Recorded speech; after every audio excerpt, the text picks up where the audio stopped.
Dikepung sana-sini, AS tak berdaya hadapi RI dan sekutunya, dominasi Jokowi kian mendunia.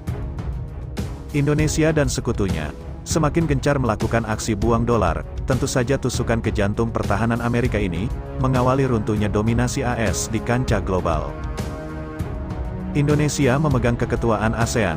Keketuaan ini dimanfaatkan dengan baik oleh Indonesia, untuk mensukseskan sejumlah tujuan besar, termasuk mengurangi penggunaan dolar Amerika Serikat di kawasan ASEAN.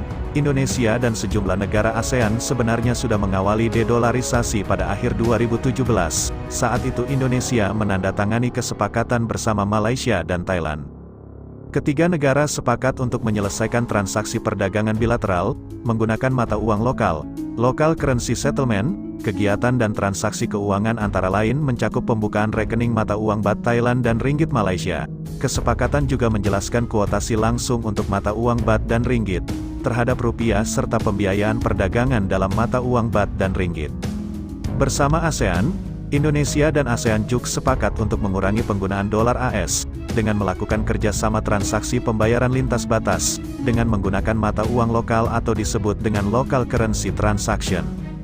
5 negara ASEAN, yakni Indonesia, Thailand, Malaysia, Singapura, dan Filipina telah menekan kerjasama transaksi pembayaran lintas batas sejak November tahun 2022, di tengah pelaksanaan KTT G20 Indonesia. Kerjasama pembayaran lintas batas 5 negara ASEAN tersebut mencakup kode QR, fast payment, data, RTGS, dan transaksi mata uang lokal. Pengurangan penggunaan dolar AS pada sistem pembayaran yang terintegrasi akan mengurangi risiko global terhadap negara kawasan. Hal ini sejalan dengan kesepakatan bersama dalam mempercepat transformasi negara kawasan. Seperti diketahui, dolar AS masih menjadi mata uang utama dalam perdagangan global serta pembayaran antar negara. Berdasarkan data Currency Composition of Official Foreign Exchange Reserve, (COFR) dari IMF, pangsa dolar AS pada akhir 2022 lalu mencapai 58,4%. Dengan porsi besar itu pergerakan mata uang global, akan sangat dipengaruhi oleh perkembangan dolar Amerika Serikat, AS, serta apa yang terjadi di negara tersebut.